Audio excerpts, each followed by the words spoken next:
Mutual fund में fund manager की कोशिश होती है कि जब बाजार ऊपर जाए तो बढ़िया पैसा कमा कर दे और जब बाजार नीचे जाए तो फंड में कम से कम गिरावट हो। इसे डाउनसाइड प्रोटेक्शन कहते हैं। लेकिन ये सबको पता है कि गिरते बाजार में भी पैसा कमाने की स्ट्रैटेजी होती है जिसका फायदा बाजार में शॉर्ट सेलर्स उठाते हैं।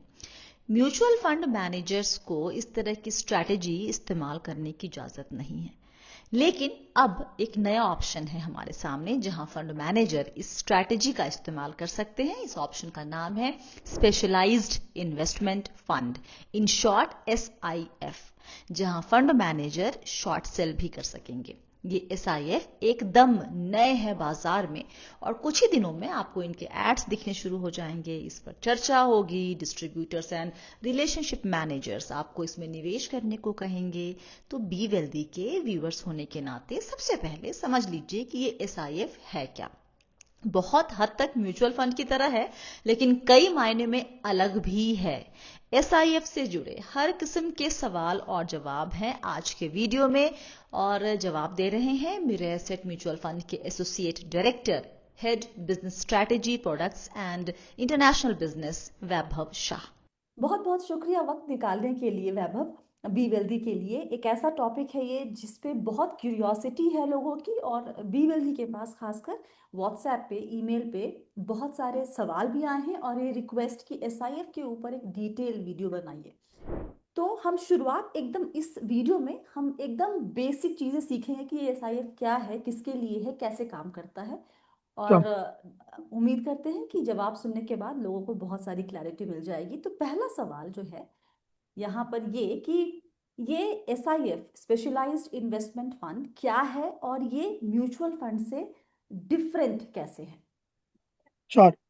सो पहले thank you Swati to call me for this webinar. और मैं भी मानता हूँ कि SIF एक बहुत इंटरेस्टिंग टॉपिक है और एक बहुत इंटरेस्टिंग प्रोडक्ट है जो इन्वेस्टर्स को काफी इन्वेस्टमेंट के ऑप्शन देगी। तो अगर हम आज के दिन पे देखें तो म्यूचुअल फंड एक बहुत सिंपल प्रोडक्ट है जो इन्वेस्टर्स काफी साल से इन्वेस्ट कर रहे हैं।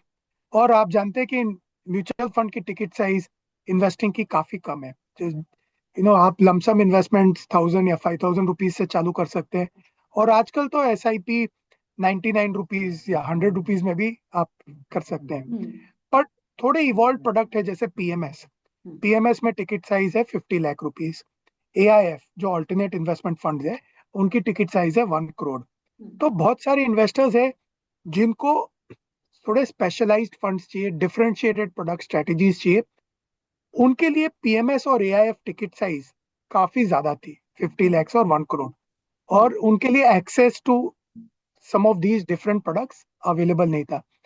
तो हमारे रेगुलेटर सेबी ने ये सोचा कि क्यों हम इन्वेस्टर्स को एक्सेस ना दे to differentiated products and strategy, और इसलिए उन्होंने एक नई कैटेगरी लॉन्च की है SIF, जो एक काफी कम टिकट साइज से चालू होती है, 10 लाख और इन्वेस्टर एट AMC लेवल, और इन्वेस्टर्स को एक्सेस देती है टू डू डिफरेंशिएटेड प्रोडक्ट। एक और इम्पोर्टेंट चीज जो मैं आपको बताना चाह रहा हूँ कि अगर हम देखिए म्यूचुअल फंड इंडस्ट्री में और इक्विटी म्यूचुअल फंड्स का अगर एग्जांपल दूं तो हम बेसिकली लॉन्ग ओनली फंड्स में ज्यादा इन्वेस्ट करते हैं। मतलब हम मार्केट पे अगर बुलिश है तो हम इक्विटी म्यूचुअल फंड्स खरीदते हैं। बट आप जानते हो मार्केट एक ऑलवेज साइकिल से चलता है। There are days when are markets are good, days when markets are not good. तो अगर मार्केट सिनेरियो बहुत अच्छा नहीं लगता तो हमारे पास इंडस्ट्री में प्रोडक्ट्स नहीं है जो हम इन्वेस्टर्स को प्रोवाइड कर पाए। और SIF ये गैप को ब्रिज करती है because they are able to give access to different derivative strategies जो आप म्यूचुअल फंड में नहीं कर पा रहे हो। तो एक बहुत इंपॉर्टेंट ब्रिज है मैं मानता हूँ SIF between MF, PMS and AIF, और इन्वेस्टर्स को बहुत सारे इन्वेस्टमेंट ऑप्शन देंगे। ओके, आपने कहा कि डेरिवेटिव स्ट्रैटेजी जो SIF में होगी वो म्यूचुअल फंड्स में नहीं होती है और वो एक बड़ा डिफरेंशिएटर होगा। Is this yes, correct? Right. Okay, इसके अलावा कोई और डिफरेंस म्यूचुअल फंड और SIF के बीच में? तो Swati ji, just to elaborate more on this and going ahead on equities, तो इक्विटी म्यूचुअल फंड में अगर हम इन्वेस्ट करते हैं तो टिपिकली आप जानते हैं कि हम less than more than 65% equity में इन्वेस्ट करते हैं हम्म। और काफी कैटेगरीज में मोर देन 80% इक्विटीज में इन्वेस्ट करते हैं। करेक्ट। अगर आपको थोड़ा नेगेटिव लगता है मार्केट, तो मोस्ट फंड्स थोड़ा कैश कॉल बढ़ा देते हैं जी। या पोर्टफोलियोज को हेज कर लेते हैं, बट आप इससे ज्यादा कर नहीं पाते आपकी स्ट्रेटेजी में। हम्म। एसआईएफ में आपके पास काफी फ्लेक्सिबिलिटी है। एसआईएफ में आप पूरा पोर्टफोलियो को हेज कर सकते हो टेक्निकली। ओके। तो अगर आपका 100 रुपीज का पोर्टफोलियो और आपको लगता है कि मार्केट बहुत सॉर्ट ऑफ नेगेटिव है, तो आप पूरा पोर्टफोलियो भी हेज कर सकते हो। आपको ओनली इंश्योर करना है एज अ फंड हाउस कि आपका नेट एक्सपोजर और ग्रॉस एक्सपोजर 100 को क्रॉस ना करे, right. Second, you can also run with a 25% short position on the market। तो जैसे अगर मैंने एग्जांपल दे दिया, 75% मैंने निफ्टी में डाल दिया और मेरे को लगता है कि नहीं यहाँ से मार्केट नीचे जा सकती है, तो मैं निफ्टी 25% शॉर्ट भी कर सकता हूँ। तो ओवरऑल मेरा एक्सपोजर 100 तक रहता है, बट मैं एक 25% शॉर्ट पोजीशन भी बिल्ड कर सकता हूँ, जो म्यूचुअल फंड स्पेस में हम नहीं कर पाते हैं। तो वो मैंडेट इन्वेस्टर्स, नहीं है सेबी का ऐसा करने के लिए, राइट? यस, हम्म। तो इससे क्या होता है, इन्वेस्टर्स को एक कम रिस्क में मार्केट में पार्टिसिपेशन की अपॉर्चुनिटी मिलती है। जैसे आप जानते हैं, म्यूचुअल फंड की अभी पेनिट्रेशन इंडिया में काफी कम है। आज के दिन पे भी हमारे पास we have only about 5.5-6 crore investors in the mutual fund industry hmm. Out of a population of say 140 या 150 करोड़ पीपल। तो हमारा म्यूचुअल फंड पेनिट्रेशन आज भी 5% के नीचे है। हम्म। तो रेगुलेटर का ये व्यू होना चाहिए कि रिटेल प्रोडक्ट, सिंपल प्रोडक्ट होना चाहिए जैसे म्यूचुअल फंड, हम्म। जिसमें आप इजीली इन्वेस्ट करिए, और थोड़े प्रोडक्ट्स हो जो सोफिस्टिकेटेड हो, जहां इन्वेस्टर्स एक थोड़े अग्रेसिव इन्वेस्टमेंट अपॉर्चुनिटी ले सकते हैं। और यहाँ पे एसआईएफ का आई वुड से एक एंट्री आ जाता है, where little more sophisticated investors can enter into SIF. Hmm. Okay, हम रिटेल के ऊपर थोड़ी देर बाद आते हैं। पहले ये चीज़ कि क्या सारे फंड हाउसेस उनको परमिशन है अभी एसआईएफ लॉन्च करने की, या फिर उन वहाँ पर रेस्ट्रिक्शंस हैं, या फिर कुछ पैरामीटर्स सेबी ने सेट किए हुए हैं? नहीं, जैसे आप जानते हैं कि रेगुलेटर्स का सबसे इम्पोर्टेंट रोल है कि जो फंड हाउसेस आपके पैसे मैनेज कर रहे हैं, हम्म। उनके पास स्किल या नॉलेज है टू मैनेज योर मनी। तो hmm. For launching SIF, regulator has prescribe certain rules. तो असेट मैनेजमेंट कंपनी जो आपके पैसे मैनेज करती है through SIF should have at least 3 years of track record okay. और 3 years of operational track record which they have able to demonstrate, या उनका average assets under management 10,000 crore के ऊपर होना चाहिए। ओके। तो एक क्राइटेरिया हो गया एग्जिस्टिंग म्यूचुअल फंड स्कीम्स। तो ऑलमोस्ट इंडिया में आप देखिए तो 50 म्यूचुअल फंड्स है। हम्म। तो कोई भी फंड हाउस जिसका 3 साल से ज्यादा ट्रैक रिकॉर्ड हो और एयूएम मोर देन 10,000 करोड़ हो, ये अपने आप को they can take an SIF licence. Okay. Second, you can hire a CIO जिसका एटलीस्ट 10 years का एक्सपीरियंस है और मिनिमम 5,000 करोड़ का एयूएम मैनेज करती है, और a fund manager with a 3 year plus track record managing more than 500 crores. Then you can even a new AMC can also set up a SIF। तो existing fund houses को भी एक opportunity दी है और नए फंड हाउसेस को भी अपॉर्चुनिटी दी है to start the SIF business. सबसे इंपॉर्टेंट चीज है, both mutual fund house and fund managers जो आपके पैसे मैनेज कर रहे हैं, they should have a good clean track record, hmm. Right. That's the most important thing, that उनका ट्रैक रिकॉर्ड क्लीन है, because fund houses are managing people's money and it's a fiduciary responsibility. या। So fund houses should have a clean track record. So all this SEBI looks into while they give license to fund house to launch SIF schemes. And maybe Swati, just to add one more thing, regulator ने एक interesting चीज as a rule रखा है कि you cannot use the same name of the fund house while launching the name of the scheme. Okay. So जैसे मेरे asset की काफी म्यूचुअल फंड स्कीम्स है, तो फंड हाउस का नाम मेरे एसेट है, हम्म। बट हमने जब एसआईएफ के लिए अप्रूवल के लिए अप्लाई किया था, we had to take a separate brand name. So our brand name is Platinum by okay. मेरे एसेट। तो ओके। आइडिया ये था कि इन्वेस्टर्स ऐसा ना कंफ्यूज हो जाए कि यही म्यूचुअल फंड स्कीम है, और हम्म they know very clearly this is an SIF scheme which is different from a mutual fund scheme. Hmm Uh, that's a very important thing that the regulator has done, which I think so is very very good. काफी time आपको पता है स्वाति के investors बोलते हैं मैंने mutual fund में invest किया है, बट अगर आप उनका पोर्टफोलियो देखिए तो काफी यूलिप स्कीम्स होती है, या राइट, लाइफ इंश्योरेंस स्कीम्स होती है, बिकॉज फंड हाउस के नाम, कंपनी के नाम सेम रहते हैं। जी जी तो इसकी वजह से एसआईएफ थोड़े सोफिस्टिकेटेड प्रोडक्ट है, ब्रांड नेम भी अलग रखा है। Okay alright. अगर रिटेल के पर्सपेक्टिव से आते हैं वैभव, मुझे अगर एसआईएफ में इन्वेस्ट करना है तो मेरा प्रोसेस क्या होगा? मैं ऑलरेडी मान लीजिए कि किसी एक फंड हाउस की स्कीम्स में इन्वेस्ट कर रही हूँ और मान लीजिए कि मैं किसी डिस्ट्रीब्यूटर के थ्रू कर रही हूँ, तो अगर मुझे उनके एसआईएफ में अब एक्सपोजर लेना है तो वो स्टेप बाय स्टेप प्रोसेस क्या होगा? Swati, SIF is an extension of mutual fund. जी। So what the regulator has done के म्यूचुअल फंड की जो प्रोसेसेस है वेल एस्टेब्लिश्ड है, उनको ही एक्सटेंड करके इन्वेस्टर को एक अच्छा एक्सपीरियंस मिल जाए। हम्म सो फर्स्ट कंडीशन जो रेगुलेटर ने रखी है is that the investor should invest at least 10 lakh rupees in an SIF. हम्म तो पैन लेवल पे रिक्वायरमेंट है कि minimum investment amount has to be at ₹10 lakhs, और ये हम कैलकुलेट करते हैं PAN level across all SIF strategies within the same AMC। Okay तो आज अगर मेरी AMC में 5 स्कीम है तो इन्वेस्टर वो पांचों स्कीम में इन्वेस्टमेंट करे तो उनका total investment amount should be more than 10 lakhs. So it does not need investor to do 10 lakhs in one scheme only. Okay okay. तो एक S- फंड हाउस के मल्टीपल एसआईएफ्स में पूरा मिलाकर इन्वेस्टमेंट 10 लाख होना चाहिए।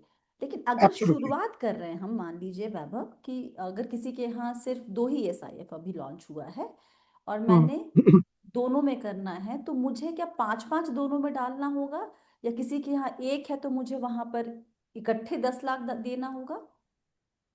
तो स्वाति, आप 10 lakhs कर सकते हैं, दूसरे में 0 कर सकते हैं, तो आपकी चॉइस है।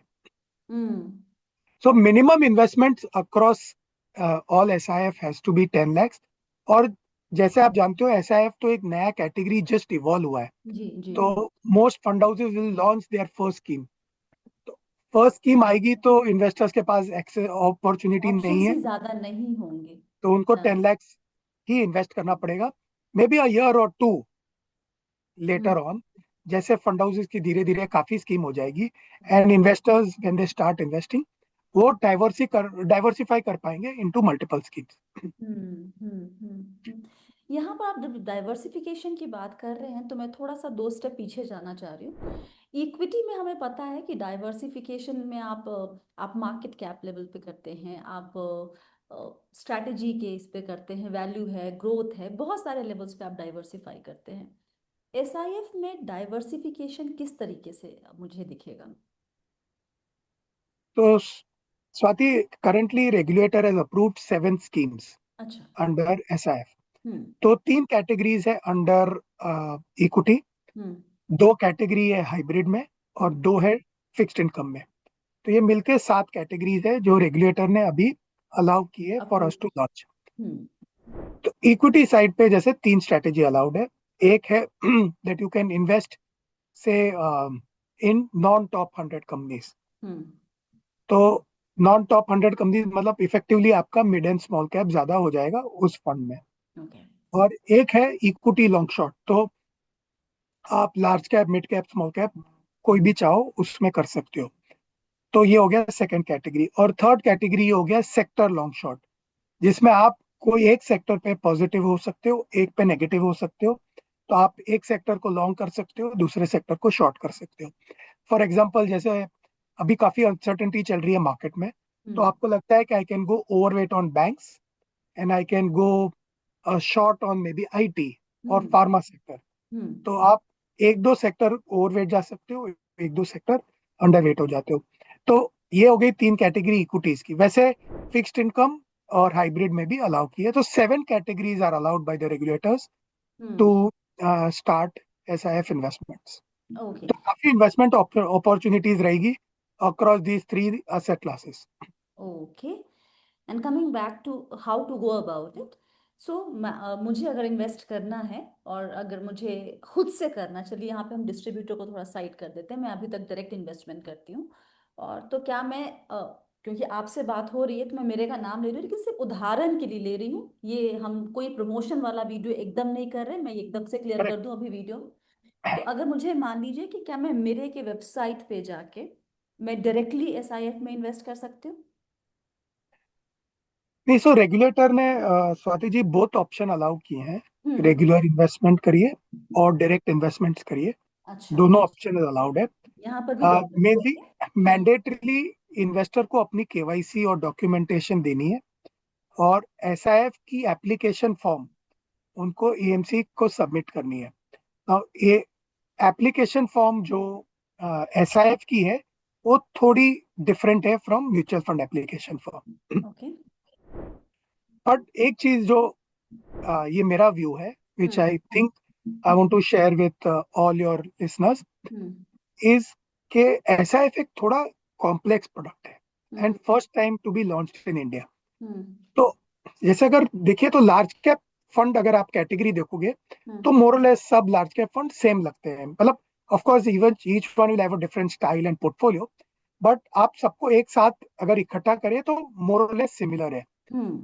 बट एसआईएफ में difference between one fund and the other fund can be very very large.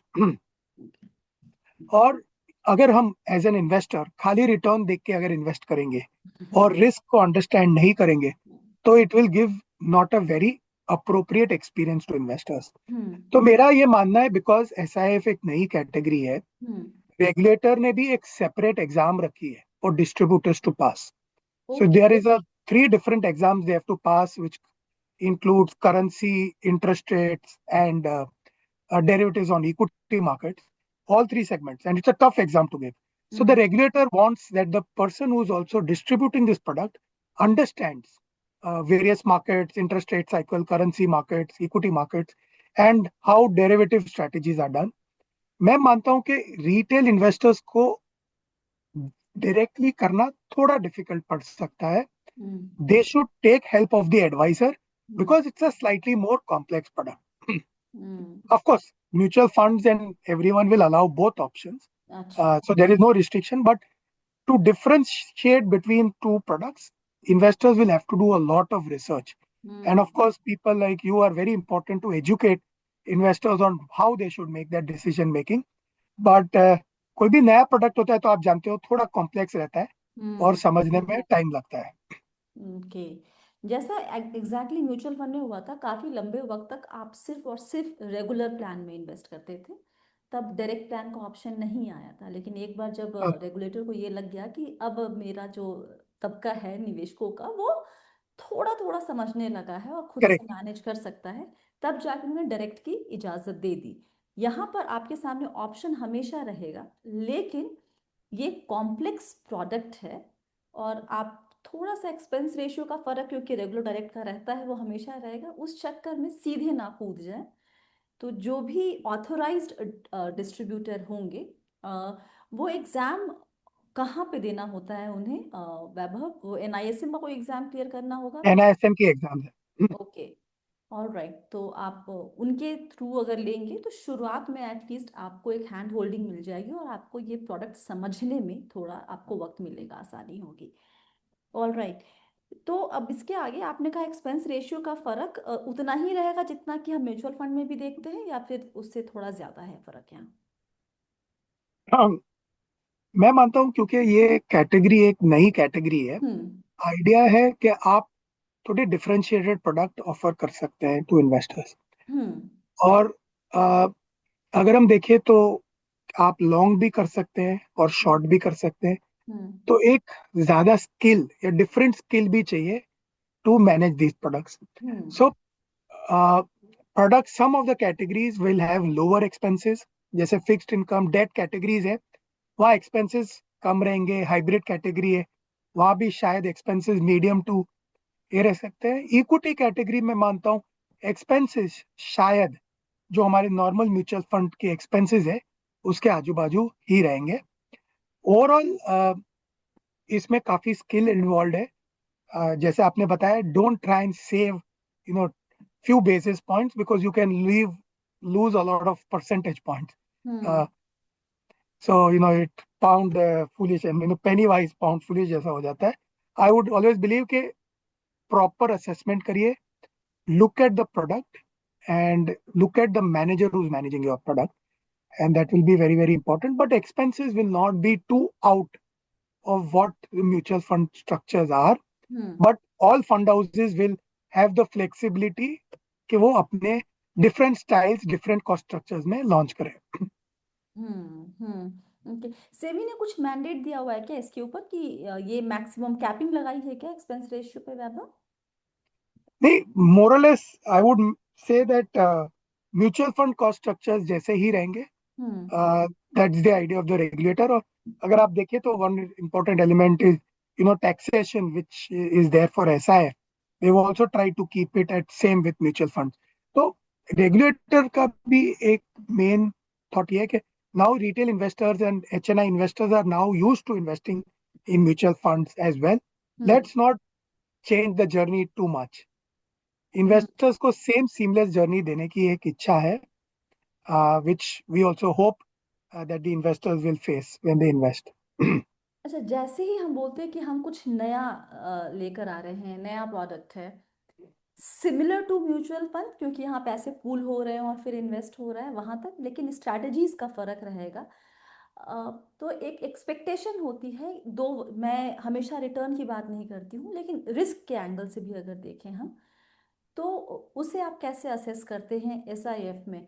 क्या रिस्क यहाँ पे ज्यादा है, कम है, बैलेंस्ड है? How should I see it? तो एक इम्पॉर्टेंट चीज ऑफ इन्वेस्टिंग रहती है कि आप रिटर्न को अगर मैक्सिमाइज करने जाते हो हम्म तो आप यूजुअली रिस्क एलिमेंट बढ़ा देते हो, absolutely. because returns and risk always move in the sort of same manner. As you increase your risk, so should be your increase in return potential.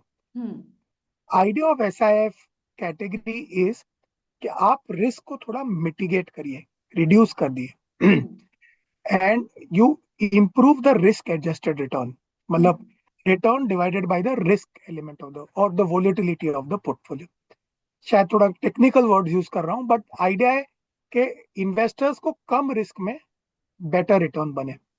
तो मैं ये मानता हूं कि SIF एक अच्छी कैटेगरी है जिसके थ्रू आप बेटर रिटर्न्स, हायर रिटर्न्स नहीं बोलूंगा, हम्म बेटर रिटर्न्स कर पाएंगे with a lower risk. But एक और अपॉर्चुनिटी रहती है, जैसे Swati we have seen India में काफी टाइम से बुल मार्केट ही चल रहा है, and markets have gone only one way which is up. There might be period when markets don't do well. Hmm the advantage of SIF is के जब market अच्छा नहीं करता या कोई सेक्टर्स अच्छे नहीं करते और आप उस अपॉर्चुनिटी को टैप कर पाए, तो आप नेगेटिव रिटर्न को एक्चुअली पॉजिटिव रिटर्न बना सकते हो. तो अगर हम्म आपके कॉल्स करेक्ट जाए तो you are able to generate positive returns even in a downward trending market. Hmm of course this again means के you will definitely take slightly higher risk in that aspect because you're taking a contrarian view on market. Correct. So each product will have a different risk profile hmm uh, based on what category of products you choose. तो investors को थोड़ा education ज्यादा करना पड़ेगा मेरे हिसाब से. Fixed income और हाइब्रिड में शायद most fund will launch lower risk products hmm to give investors more option, because mutual fund में काफी ऑप्शंस अवेलेबल है. जी। हाइब्रिड में वो शायद एक थोड़ा अलग एक्सपीरियंस देना चाहेंगे, तो रिस्क कम करके बेटर रिटर्न प्रोफाइल देना चाहेंगे. एसआईपी यहाँ पर भी चालू होगी कि यहाँ लमसम ही चाहिए? नहीं, SIP बहुत इंपॉर्टेंट वे ऑफ इन्वेस्टिंग है. जैसे मैं बोलता हूँ कि there are 7 wonders of the world और हम बोलते हैं 8th wonder of the world is compounding. जी। मैं मानता हूँ कि 9th wonder of the world is actually SIP है, सिस्टमैटिक इन्वेस्टिंग, बिकॉज वो आपसे एक ह्यूमन इमोशंस या रिमूव कर देता है और एक डिसिप्लिन तरीके से इन्वेस्ट की एक बिहेवियर पैटर्न इनकलकेट करता है. हम्म तो SIP इस प्रोडक्ट में भी अलाउड है. खाली फर्क ये है कि आपको पहले 10 लाख का लमसम करना पड़ेगा, हम्म। तभी आपकी एसआईपी चालू हो सकती है। सो द रेगुलेटर ने बहुत क्लियरली बताया कि ये टिकट साइज ऑफ इन्वेस्टिंग हम्म। 10 लाख है। हम्म। तो अगर आप 10 लाख कर लीजिए, उसके बाद आप सपोज महीने की 5,000 या 10,000 की एसआईपी रजिस्टर करें, you hmm. Can keep doing that SIP, but you need to have minimum 10 lakhs as your lump sum investment to start. हम्म। और आपकी SIP before 10 lakhs lump sum unfortunately चालू नहीं हो पाएगी। हाँ, कोई नहीं, अभी तो नया नया शुरू हुआ है। अभी तो इसमें बहुत सारे बदलाव हमें देखने को मिलेंगे, नहीं नहीं, इवॉल्व अभी तो बहुत करेगा। सारे वेरिएशन आएंगे, आई एम श्योर। अभी तो बस अभी बच्चा है, ये शुरू ही हुआ है। करेक्ट तो करेक्ट। लेट्स सी कैसे ये पैन आउट करता है। और बाकी जो एसटीपी एसडब्ल्यूपी की जो फैसिलिटीज थी, वो सब यहाँ पर कैसे काम करेंगी? तो एसटीपी एसडब्ल्यूपी फैसिलिटीज भी अलाउड है, हम्म। बट सेम कंडीशन कि आपका इन्वेस्टमेंट हम्म। फंड में मिनिमम 10 lakhs होना चाहिए। तो हम्म। एग्जाम्पल, आपने 10 lakhs इन्वेस्ट किया हम्म। और आज सपोज वैल्यू 10 lakhs ही रहा, हम्म। and now you start with an SWP hmm. of say 25,000, हम्म। तो आपकी इन्वेस्टमेंट वैल्यू 10 lakhs के कम हो जाएगी। At any given point in time minimum आपका इन्वेस्टमेंट वहां 10 लाख का होना चाहिए। Yes exactly. तो एएमसीज को ये मॉनिटरिंग की मैकेनिज्म सेटअप करनी है टू इंश्योर हम्म। कि इन्वेस्टर का investment amount across all SIF schemes hmm. 10 lakhs के नीचे ना हो। हम्म। और एसडब्ल्यूपी एसटीपी अलाउड है, there is no challenge, but investor को uh, ये माइंडफुल रहना चाहिए कि their amount always remains in excess of 10 lakhs। अच्छा, यहाँ पर एक शायद बड़ा स्टूपिड क्वेश्चन है, लेकिन क्योंकि नया है तो मुझे लगता है कोई भी सवाल स्टूपिड नहीं है। अगर मैं एक ही फंड हाउस के एसआईएफ में इन्वेस्ट कर रही हूँ और बाकी इक्विटी फंड्स या डेट फंड्स में, तो मैं क्या एसटीपी इधर से इधर कर सकती हूँ, मतलब म्यूचुअल फंड से एसआईएफ में कर सकती हूँ? इसमें काफी डिस्कशन हुआ था Swati ji, but I think so इसमें दैट्स इतना नॉट पॉसिबल। क्लैरिटी मेरे पास भी नहीं है कि वेदर आप फ्लेक्सिबली एक म्यूचुअल फंड स्कीम से एसआईएफ में कर पाओगे या नहीं। अच्छा। इवेंचुअली आई थिंक सो ये अलाउ होना चाहिए, अभी बट नहीं। अभी नहीं है, क्योंकि मैंने जैसे आपको बताया कि ब्रांड कंपनी के अलग है, हम्म। तो एंटिटीज ही थोड़ी अलग हो जाएगी, तो वो थोड़ी एक चैलेंज रहती है in correct. Doing this. Alright, expense ratio के अलावा वैभव कुछ और भी हिडन या एडिशनल, हिडन नहीं बोलेंगे, एडिशनल चार्जेस है जिस पे मुझे ध्यान देना चाहिए?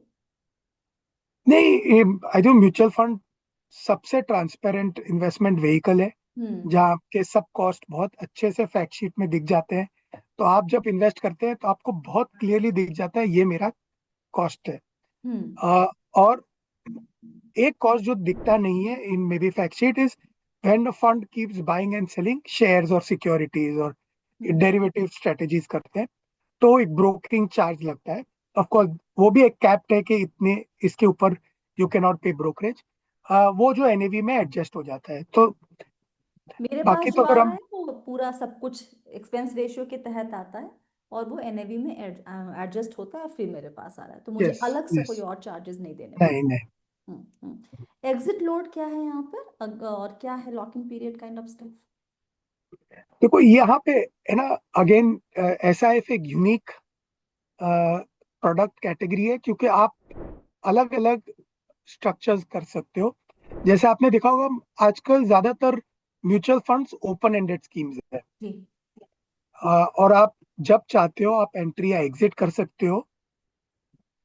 कोई फंड्स में एग्जिट लोड होते हैं कि कोई फंड में एग्जिट लोड नहीं होते, हम्म। तो वो फ्लेक्सिबिलिटी रहती है। बट एसआईएफ में आप क्या कर रहे हो कि आप काफी इंस्ट्रूमेंट्स में जैसे फिक्स्ड इनकम हो, हम्म। आप शॉर्ट पोजीशन बिल्ड कर रहे हो, ओके। तो आपका एक रिवर्स पोजीशन है। तो हम्म। काफी पोजीशंस को वाइंड करना, रिवर्स करना टेक्स टाइम, तो लिक्विडिटी बहुत इंपॉर्टेंट है for some of these instruments. Hmm. तो रेगुलेटर ने बहुत स्ट्रक्चर्स अलाउ किए हैं, ओपन एंडेड प्रोडक्ट स्ट्रक्चर्स और interval structures which open maybe once in fortnight, once in a week, once in a certain days। तो investors को काफी option मिलेंगे, ओपन एंडेड प्रोडक्ट्स भी रहेंगे, okay. products where you will have intervals, where you will have weekly, fortnightly options as well. Oh So depending on the complexity of the product, hmm uh, you know, the structure of the product will change. Okay और taxation would be the same as equity और debt mutual fund जैसा होता है वहां पे कोई So the idea of SIF was to continue the taxation of the mutual fund regime, hmm and that's one of the largest advantage. Uh, Swati, if I may add that, अगर आप देखिए mutual fund और PMS, hmm तो mutual fund जब shares खरीदते बेचते हैं, mutual fund doesn't pay tax because mutual funds are a pass through vehicle. Hmm और इन्वेस्टर जब रिडीम करते हैं तो based on their holding period tax भरते हैं. Hmm but in the case of a PMS, in many cases a lot of AIFs, hmm in the case of PMS, what happens is when you buy and sell security, if your holding is less than 1 year, hmm the tax incident is at that point only. तो हम्म शायद आपने PMS scheme 10 साल के लिए invest की, but आपने suppose एक security ली और 1 साल के पहले एग्जिट की, तो शॉर्ट टर्म टैक्स आ गया और वो आपका टैक्स लाइबिलिटी उसी एलिमेंट पे बन जाता है. तो PMS gets that sort of disadvantage compared to mutual funds. Now the regulator has moved the taxation of SIF at par with mutual funds. So it is becoming very, very friendly for investors because they get the benefit of past tax through that a mutual fund gets. और tax incident उनकी holding period पे dependent है और long term investors के लिए काफी फायदेमंद है. ओके ऑलराइट मोटे तौर पे हमने बेसिक सारे सवाल तो कवर कर लिए हैं कि प्रोडक्ट क्या है और जैसे जैसे ये प्रोडक्ट इवॉल्व होगा I bother you again and again Vaibhav.